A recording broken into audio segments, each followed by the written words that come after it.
मेरे अजीज दोस्तों और बुजुर्गों, ये हाल आज बिहार का हो रहा है। अरे एक्सट्रीमिज्म अगर कर रहे हैं तो आरएसएस कर रही है, एक्सट्रीमिज्म कर रही है तो बीजेपी कर रही है। जो बीजेपी का एक मंत्री ने बिहार के मुसलमानों को नमक हराम कहा, मगर तेजस्वी उसको नहीं बोलता। किसको बोलता है? एक मर्द मुजाहिद को बोलता है। किसको बोलता है? जिससे उसको डर है, उसकी कुर्सी को डर है। तो इल्जाम लगा के समझ रहा है कि ओवैसी के लोग या ओवैसी पीछे हट जाएगा। तेजस्वी जब तक जिंदा हूं, पीछे हटना मेरी फितरत में नहीं है। मर जाऊंगा मगर पीछे नहीं हटूंगा। सीमांचल के लिए कट जाऊंगा मगर झुकने नहीं दूंगा सीमांचल की जनता को, इंशाअल्लाह ताला। ये समझ रहा है।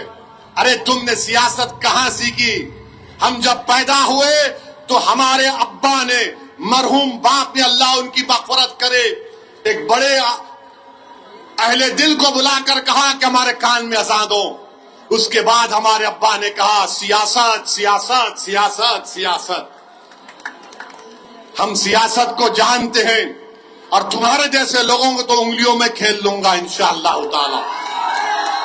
ट्रिपल तलाक का गलत कानून शरीयत के खिलाफ बनाया गया। ये मौजूद बुलडोजर चला, लोग के घर तोड़े गए, पूरे भारत में नफरत की फिजा पैदा कर दी गई। तब भी मास्टर मौजूद जेडीयू में बीजेपी के साथ।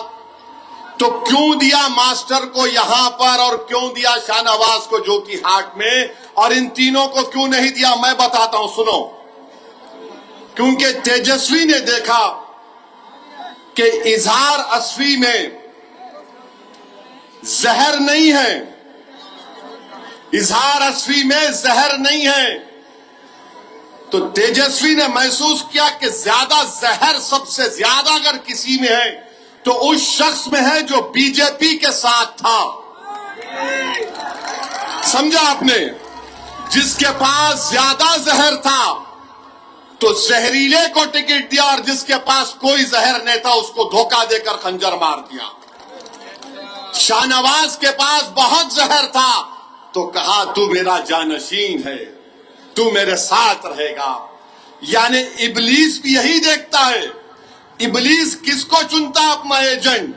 जो निफाक पैदा करता है, जो इत्तेहाद को तोड़ता है। तो इसीलिए यहां से मास्टर को दिया, वहां से शाहनवाज को दिया, और इजहार असफी को जाना कि नहीं, ये इसके दिल में आज भी मजलिस से मोहब्बत है। ये सीमांचल का तड़प लेकर जीता है। ये कोचा दामन में दलालों को हुकूमत करने नहीं दिया। ये मजलिस को छोड़ा, मगर इजहार असफी ने कोचा दामन में दलालों की हुकूमत को बंद कर दिया, दलालों को भगा दिया। तो तेजस्वी ने सोचा कि अब कोचा दामन से मोदी के चेले को लाकर टिकट दिया जाएगा, ताकि मोदी का भी काम हो और फिर दलालों का राज दोबारा कोचा दामन में आ जाए। मैंने जनाब इजहार असफी साहब से जाकर उन पे घर के मुलाकात की, और एक दिन पहले हमारे गुड्डू भाई साहब, बादशाह बाबू जिसको कहते हैं, उनसे मेरी मुलाकात हुई। तो मैंने बड़ी बेतकल्लुफी के साथ उनसे कहा, बादशाह बाबू मुलाकात तो हो गई, घर में खाना कब खिलाओगे? तो उन्होंने कहा कि आप कब आना चाहते? मैंने कहा कल आऊंगा मैं। और कल रात में जाकर इजहार असफी साहब से मेरी मुलाकात हुई। मैं उनको अपने गले से लगाया, उन्होंने मुझे अपने सीने से लगाया। हम दो भाई आपस में मिल लिए। मुझे उनसे कुछ शिकायत करना था, मैंने उनके सामने शिकायत कर दी। और फिर मैंने उनसे कहा कि इजहार असफी साहब, मेरा दिल हमेशा साफ था और साफ ही रहेगा। मुझे शिकायत जो करना था मैंने आपसे कर ली, मगर मैंने उनको जो कहा आपसे भी कह रहा हूं। मेरे भाई, जो जालिम होता है वो जुल्म करता है और जुल्म करने के तरीके कोई मारता है, कोई पीटता है। और जालिम कभी ये भी करता है कि जब उसको दिखता है एक तूफान उमड़ रहा है, और जब जालिम को नजर आ गया कि सीमांचल की जनता अब अपने तौर पर नेता बनने जा रही है, सीमांचल की जनता मजलिस के परचम को उठा ली है और सीमांचल की जनता ने अपने वोट से अपने नोने वाले जालिम, जिसमें राजद के भी लोग हैं, बीजेपी के भी हैं, आरएसएस के भी लोग हैं, जो कभी नहीं चाहते हैं कि सीमांचल की जनता खुद अपने मुकद्दर के फैसले करे। वो यही चाहते हैं कि सीमांचल की जनता गरीबी और कस्मपुरसी के आलम में अपनी जिंदगी गुजारे। वो कभी नहीं चाहते कि सीमांचल के बच्चों के ये स्कूल का इंतजाम हो जाए, कॉलेजेस का इंतजाम हो जाए। वो कभी नहीं चाहते कि नदी के कटाव का काम हो जाए। वो कभी नहीं चाहेंगे कि सीमांचल से इंसाफ मिलना शुरू हो जाए। इसीलिए उन जहनों ने मजलिस इत्तेहादुल मुस्लिमीन के 4 एमएलएस को मजलिस से तोड़ा। और सबसे बड़ा इसमें मुजरिम तेजस्वी यादव और आरएसएस के बाद अगर कोई है तो जोकीहाट का वो शाहनवाज है।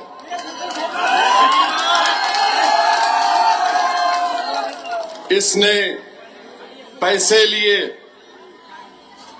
और बदनाम किया इजहार रस्वी साहब को। ये मिनिस्टर बन गया और बदनाम किया सीमांचल की जनता को। मैं इजहार रस्वी साहब से भी मेरी बात हुई, मगर आपको मालूम कि क्यों तेजस्वी यादव ने शाहनवाज को टिकट दिया और इजहार रस्वी साहब को क्यों नहीं दिया, और रुकनुद्दीन को क्यों नहीं दिया, अंजर नईमी को क्यों नहीं दिया, और यहां से ऐसे आदमी को टिकट दिया जो बीजेपी के साथ था,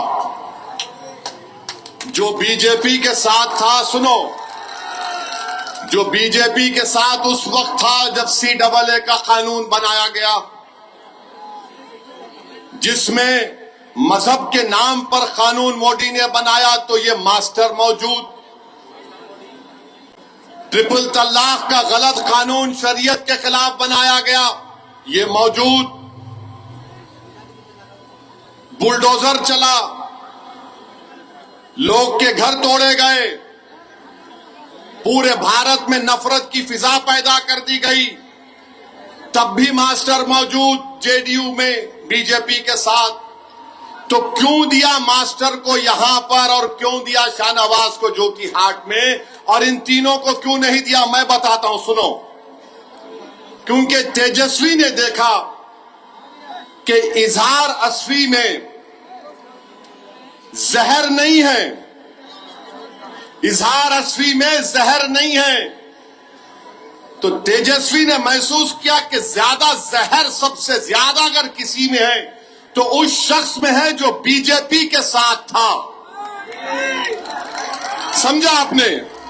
जिसके पास ज्यादा जहर था तो जहरीले को टिकट दिया, और जिसके पास कोई जहर नहीं था उसको धोखा देकर खंजर मार दिया। शाहनवाज के पास बहुत जहर था तो कहा तू मेरा जानशीन है, तू मेरे साथ रहेगा। यानी इबलीस भी यही देखता है। इबलीस किसको चुनता है अपना एजेंट? जो निफाक पैदा करता है, जो इत्तेहाद को तोड़ता है। तो इसीलिए यहां से मास्टर को दिया, वहां से शाहनवाज को दिया, और इजहार रस्वी को जाना कि नहीं, ये इसके दिल में आज भी मजलिस से मोहब्बत है। ये सीमांचल का तड़प लेकर जीता है। ये कोचा दामन में दलालों को हुकूमत करने नहीं दिया, ये मजलिस को छोड़ा, मगर इजहार रस्वी ने कोचा दामन में दलालों की हुकूमत को बंद कर दिया, दलालों को भगा दिया। तो तेजस्वी ने सोचा कि अब कोचा दामन से मोदी के चेले को लाकर टिकट दिया जाएगा, ताकि मोदी का भी काम हो और फिर दलालों का राज दोबारा कोचा दामन में आ जाए।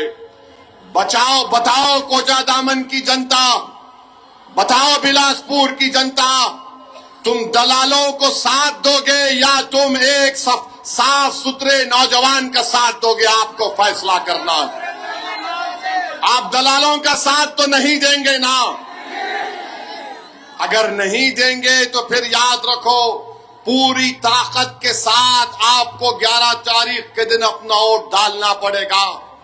आप जहर को खत्म करोगे या जहर का इजाफा करोगे? आप जो जिंदगी मोदी के साथ गुजार दिया बीजेपी में, उसका साथ दोगे?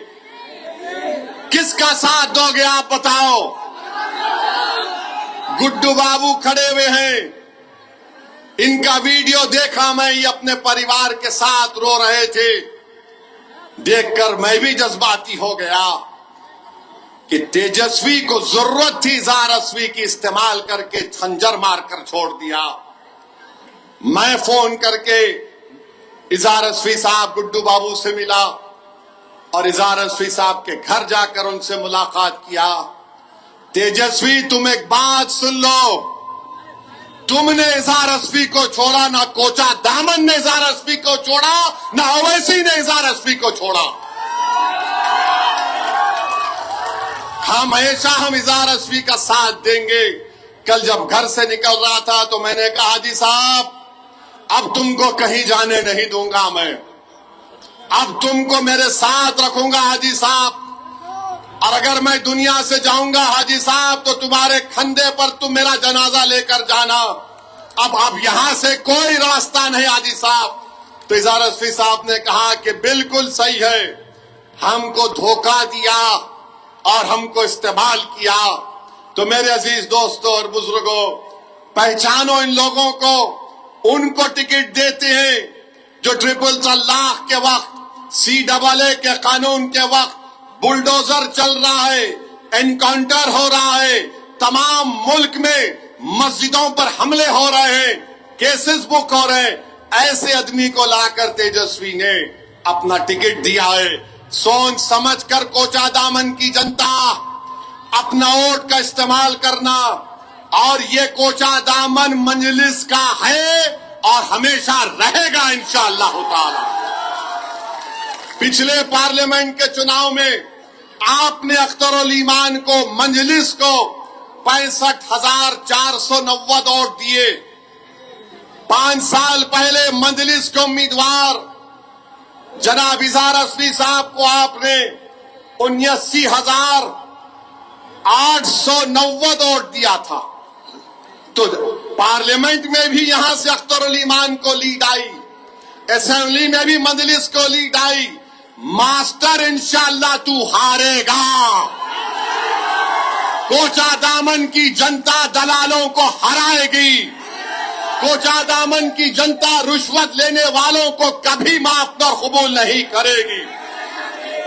और दूसरी बात, तेजस्वी यादव ने आज मीडिया को इंटरव्यू देते हुए कहा कि असदुद्दीन ओवैसी से मीडिया के लोगों ने पूछा, एक मोहतरमा ने पूछा कि आप ओवैसी से क्यों इत्तेहाद नहीं किए?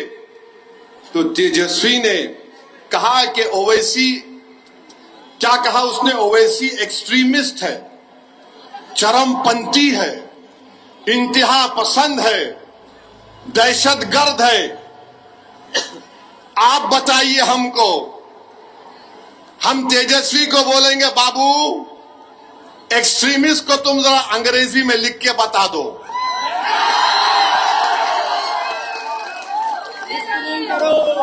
हमको एक्सट्रीमिस्ट बोलता है। नहीं, सुनिए, हमको एक्सट्रीमिस्ट क्यों बोलता है? इसलिए बोलता है कि मेरे चेहरे पे दाढ़ी है, सर पे टोपी है, मैं नमाजी हूं, मैं अल्लाह की इबादत करने वाला हूं, मैं किसी के आगे सर नहीं झुकाता सिवाय जमीन व आसमान के खालिक के, मैं किसी को मानता नहीं सिवाय अपने रब के, मेरी बीवी हिजाब करती है, मेरी बेटियां करती हैं, वो तमाम के तमाम कुरान की तिलावत करती हैं, मैं अपने मजहब पर फख्र से चलता हूं, तो ये बोलता है ये एक्सट्रीमिस्ट है। अगर ये एक्सट्रीमिस्ट है तो तेजस्वी सुन ले, कान को साफ करके सुन ले, मैं और मेरी औलाद सुबह क़यामत तक रहेगी तो हमेशा हम अल्लाह की इबादत करते थे, करते रहेंगे। हम कुरान को अल्लाह का कलाम मानते थे, मानते रहेंगे। हम रसूल अल्लाह सल्लल्लाहु अलैहि वसल्लम पर, उनकी अजमत पर अपना सब कुछ कुर्बान कर दिया है और करते रहेंगे। अगर रसूल अल्लाह सल्लल्लाहु अलैहि वसल्लम का उम्मती होना एक्सट्रीमिस्ट है तो सुन तेजस्वी, मुझे फख्र है कि मैं आका का उम्मती हूं, मुझे फख्र है। और बोलता है एक्सट्रीमिस्ट है, तो बताओ ये तमाम कोचा दामन सीमांचल के लोग जो लुंगी और सर पे टोपी पहनकर, ये गले में डालकर खेतों में काम करते हैं और नमाज का वक्त होता है तो हमारी बहनें, हमारी माएं सब अल्लाह के आगे सर्वसजूद हो जाती हैं, क्या ये तमाम चरमपंथी है तेजस्वी? तुमने किसको बोला चरमपंथी? बताओ मेरे अजीज दोस्तों और बुजुर्गों, तेजस्वी की नजर में चरमपंथी वो नहीं है। शेरघाटी विधानसभा से इसने टिकट दिया, एक दुर्गा वाहिनी आरएसएस की तंजीम के एक मोहतरमा को टिकट दिया, वो एक्सट्रीमिज्म नहीं है। राबड़ी देवी से इन्होंने अवार्ड दिलवाया एक शख्स को जिसका नाम कामेश्वर यादव है। कामेश्वर यादव वो है नौजवानों, आज से 35 साल पहले भागलपुर में फसाद हुआ था, जहां पर तुम्हारे बुजुर्गों को काट कर खेतों में डाल दिया गया था और उनकी लाशों को दफनाया भी नहीं गया था, तो उनकी लाशों के ऊपर फूल गोभी उग गई थी। जो आरोपी है कामेश्वर यादव को तुमने अवार्ड दिया।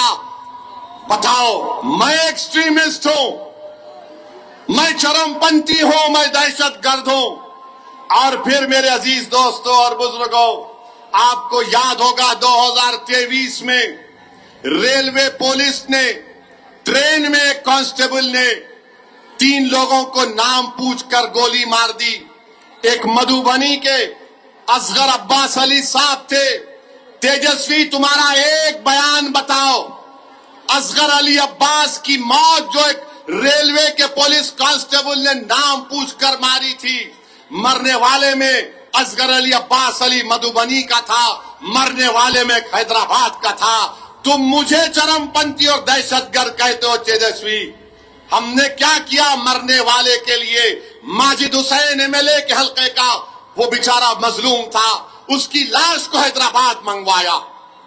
हमारे कॉरपोरेटर बंबई जाकर उसकी लाश को हैदराबाद लाए। हमने सरकार से उस मरने वाले के लिए पैसे दिलवाए, उसकी बेवा के लिए 35 लाख का गवर्नमेंट का एक फ्लैट दिलवाया।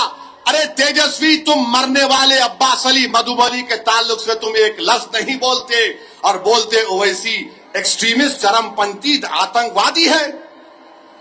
याद रखो, तुम्हारे इस तरह के बयानबाजियों से कई लोग, मुसलमान बच्चे जेलों में आज सड़ रहे हैं।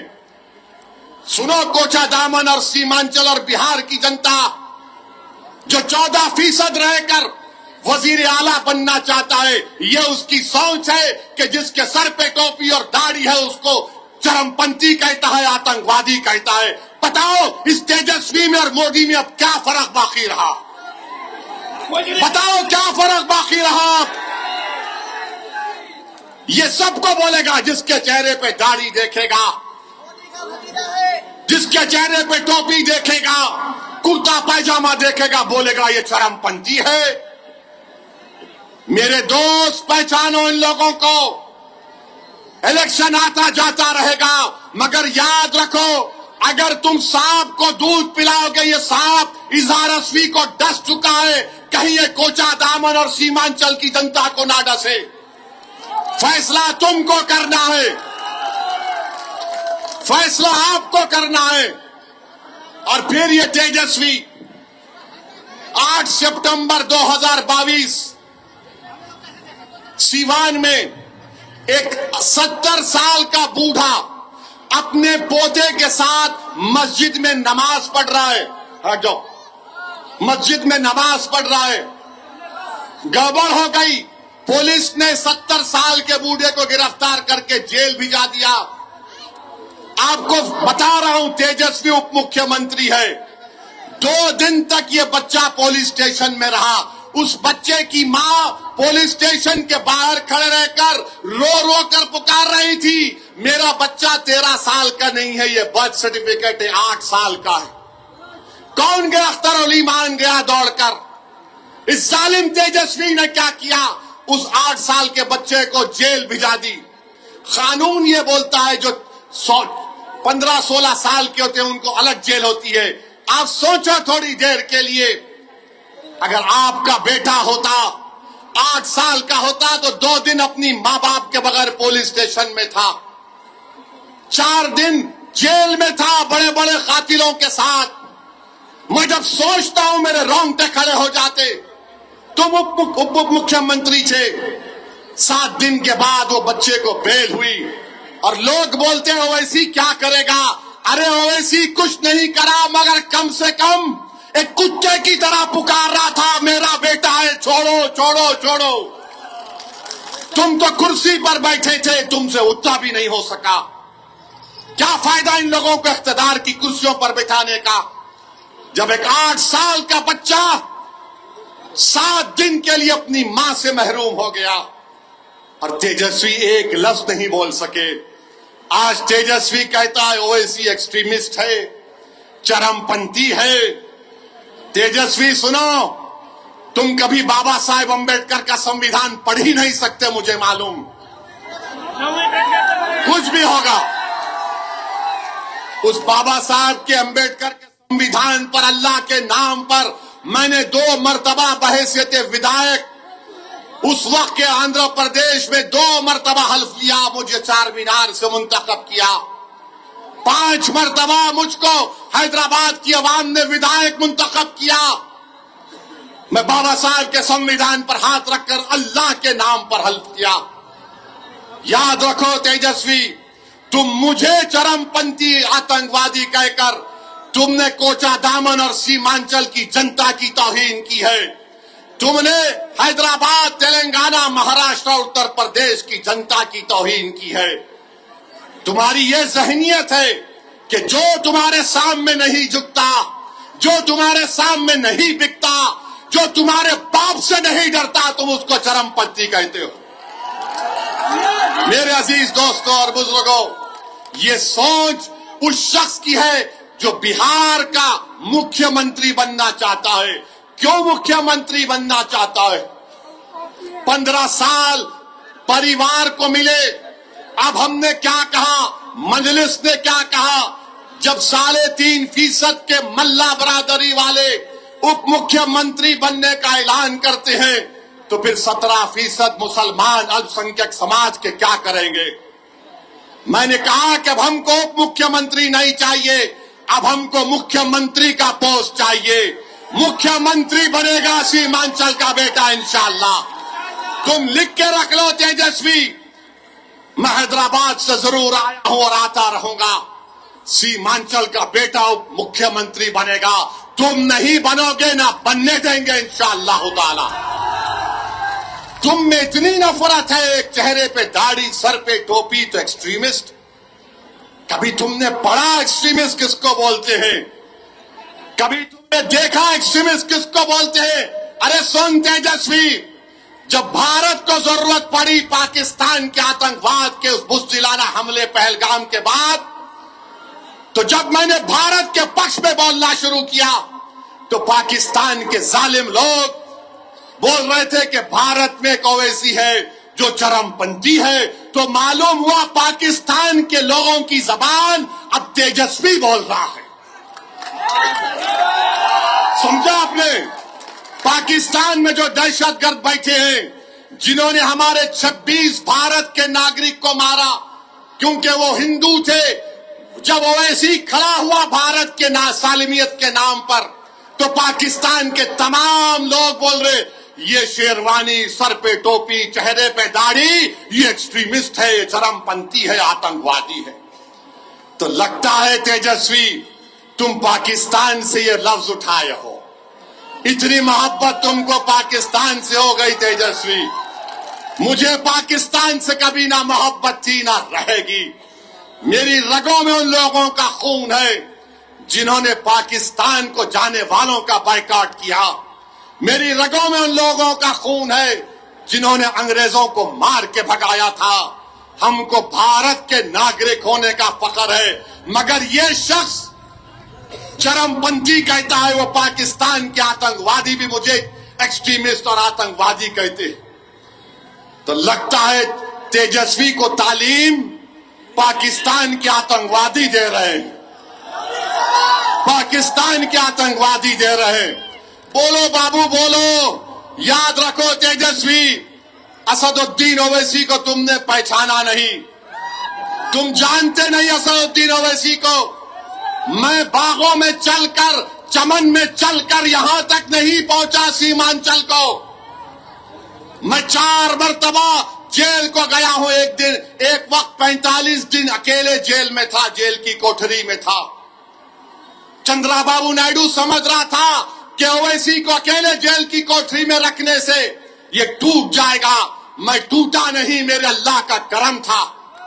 मैं दुआएं करता था, मस्जिद उस जेल में नमाजें पढ़ता था और अल्लाह से दुआ करता था कि रब्बे करीम, जेल को जाना सुन्नत है, तू मेरी इस चीज को कबूल कर ले। और मेरे जिंदगी का अजीम मकसद ये है, जेल में मैंने दुआ की कि परवरदिगार, ये जिंदगी तेरी दी हुई अमानत है।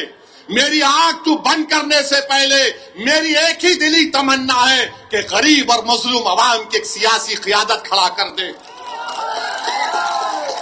जेल में मैंने दुआ की थी, नहीं मालूम।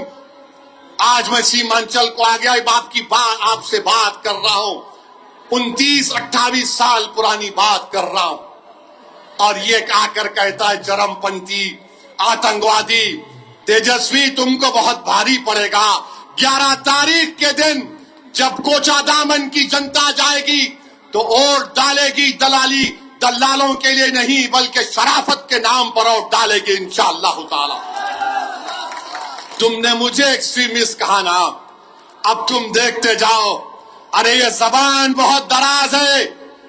याद रखो, जब ओवैसी ने कहा कि 17% का मुख्यमंत्री होगा, अब्दुल्ला का बेटा मुख्यमंत्री होगा, ईसा का बेटा, फातिमा का बेटा बिहार का मुख्यमंत्री होगा, तो लोग इंशाअल्लाह, तो लोगों ने कहा तेजस्वी को बड़ी तकलीफ हुई, वो बहुत परेशान है, ये ओवैसी क्या बोल रहा है। अरे बाबू, ख्वाब देखना गुनाह नहीं है, दुआ करना गुनाह नहीं है, मगर ख्वाब और अपने अज़ाइम को, अपने ख्वाहिशों को पूरा करना, अगर उसमें इखलास है तो अल्लाह कामयाबी देने वाला। यादव 14% है और तेजस्वी 36% यादव को टिकट देता। इजहार असफी को इस्तेमाल किया, पीठ पे खंजर मारा और जिसमें ज्यादा जहर था उसको टिकट दे दिया। और हम चरमपंथी हैं, हम एक्सट्रीमिस्ट हैं। बताओ मेरे अजीज दोस्तों और बुजुर्गों, कोचादामन की जनता, आपने हमेशा मजलिस का साथ दिया। इजहार असफी साहब को आपने 79,000 वोट देकर कामयाब किया। पार्लियामेंट के इलेक्शन में 2024 में 65,000 वोट सबसे ज्यादा आपने अख्तरुल ईमान को दिए। ये कोचादामन पे इंशाअल्लाह ताला आपको मजलिस के परचम को लहराना है, यहां से सरवर आलम को कामयाब करना है। और अगर जिसके दिल में इजहार असफी से मोहब्बत है, वो इजहार असफी की तकलीफ को भी समझो। और जिसके दिल में ये मानता है कि ओवैसी चरमपंथी नहीं है, तो आपको क्या करना है आप जानते हैं। बताओ कोचादामन की जनता, क्या ओवैसी आतंकवादी है? क्या ओवैसी चरमपंथी है? क्या ओवैसी एक्सट्रीमिस्ट है? जरा जोर से बोलिए, बहरों को सुनाई नहीं देता पटना के। मेरे अजीज दोस्तों और बुजुर्गों, ये हाल आज बिहार का हो रहा है। अरे एक्सट्रीमिज्म अगर कर रहे हैं तो आरएसएस कर रही है, एक्सट्रीमिज्म कर रही है तो बीजेपी कर रही है। जो बीजेपी का एक मंत्री ने बिहार के मुसलमानों को नमक हराम कहा, मगर तेजस्वी उसको नहीं बोलता। किसको बोलता है? एक मर्द मुजाहिद को बोलता है। किसको बोलता है? जिससे उसको डर है, उसकी कुर्सी को डर है। तो इल्जाम लगा के समझ रहा है कि ओवैसी के लोग या ओवैसी पीछे हट जाएगा। तेजस्वी जब तक जिंदा हूं, पीछे हटना मेरी फितरत में नहीं है। मर जाऊंगा मगर पीछे नहीं हटूंगा सीमांचल के लिए। कट जाऊंगा मगर झुकने नहीं दूंगा सीमांचल की जनता को, इंशाअल्लाह ताला। ये समझ रहा है। अरे तुमने सियासत कहां सीखी? हम जब पैदा हुए तो हमारे अब्बा ने, मरहूम बाप ने, अल्लाह उनकी मग़फ़िरत करे, एक बड़े अहले दिल को बुलाकर कहा कि हमारे कान में अज़ान दो। उसके बाद हमारे अब्बा ने कहा सियासत सियासत सियासत सियासत। हम सियासत को जानते हैं और तुम्हारे जैसे लोगों को तो उंगलियों में खेल लूंगा इंशाअल्लाह ताला। तुम देखते जाओ। तुम मुझे गाली देकर मुझे तकलीफ नहीं पहुंचाए। तुम सीमांचल के हर उस शख्स को जो सीमांचल की नाइंसाफी को खत्म कर। आरोप लगाया है कि तेजस्वी यादव ने उन्हें एक्सट्रीमिस्ट कहा है, यानी कि एक्सट्रीमिस्ट का मतलब होता है कि कट्टरपंथी। हालांकि उसे असदुद्दीन ओवैसी दहशतगर्द, आतंकवादी, इन तरह के लफ्ज़ों से भी जोड़ करके देख रहे हैं और उन्होंने बड़े आरोप लगाए हैं। आपको मालूम होगा कल ही इजहार असफ़ी, जो कि असदुद्दीन ओवैसी की पार्टी से 2020 में चुनाव जीते थे कुछ अदामन से, उन्होंने अपनी पार्टी में शामिल कराया है। आपको बताते चले असदुद्दीन ओवैसी की ये जो उन्होंने मुलाकात की थी कल, उस मुलाकात के बारे में उन्होंने चर्चा की। उन्होंने बताया कि किस तरीके से यह जो मुलाकात थी वो मुलाकात हमारी तरफ से हुई। हमने यह मुलाकात की पेशकश उनके पुत्र, उनके बेटे से की और उसके बाद हम उनके घर गए, हमने उनसे मुलाकात की, हमने गिले शिकवे सब ख़त्म कर लिए हैं। मेरे दिल में कभी उनके लिए बुरा नहीं था। ये बात असदुद्दीन ओवैसी ने कही है। सीधे तौर पर यह बात कही जा सकती है कि असदुद्दीन ओवैसी लगातार जिस तरीके से हमलावर रहे हैं, अब वो ज़्यादा हमलावर इंडिया महागठबंधन में होते हुए दिखाई दे रहे हैं, क्योंकि आपने देखा किस तरीके से वो चाह रहे थे कि गठबंधन हो, लेकिन गठबंधन नहीं हुआ और उसके बाद असदुद्दीन ओवैसी के ऊपर वो और ज़्यादा हमलावर हो गए हैं। हमने आपको लाइव फुटेज कुछ दिखाया जो आज दिन में उन्होंने बयानात दिए थे। आपको बताते चलें असदुद्दीन ओवैसी की पार्टी की ओर से बहुत सारे प्रत्याशी हैं जो मैदान में उतरे हुए हैं। उनमें एक सीमांचल क्षेत्र की बात की जाए तो उस क्षेत्र में कामयाबी की उम्मीदें हैं। मुमकिन है कि इस बार असदुद्दीन ओवैसी की पार्टी कुछ सीटों पर चुनाव जीते। अब ये देखना होगा कि पिछली बार से यह आंकड़ा ज़्यादा होता है या कम होता है। असदुद्दीन ओवैसी इंडिया महागठबंधन के साथ गठबंधन करना चाहते थे, लेकिन गठबंधन की कोई गुंजाइश नहीं बनी। हमने आपको लाइव कुछ तस्वीरें दिखाई, लाइव फुटेज दिखाया। हम फिर आपको एक नई पेशकश दिखाएंगे, नया वीडियो दिखाएंगे। तब तक के लिए आप तमाम लोगों का वीडियो देखने के लिए बहुत बहुत शुक्रिया। चैनल पर नए हैं तो सब्सक्राइब ज़रूर कर लीजिए। अगर आप फेसबुक पेज पर देख रहे हैं तो इस वीडियो को ज़रूर शेयर कीजिएगा और पेज को ज़रूर फॉलो कर लीजिएगा। हम फिर आप तमाम लोगों के बीच रूबरू होंगे और आपको फिर कहीं ना कहीं नए वीडियो को दिखाएंगे, नए जगह पर उनके द्वारा क्या कुछ बातें कही जाती है वो दिखाएंगे। बहुत बहुत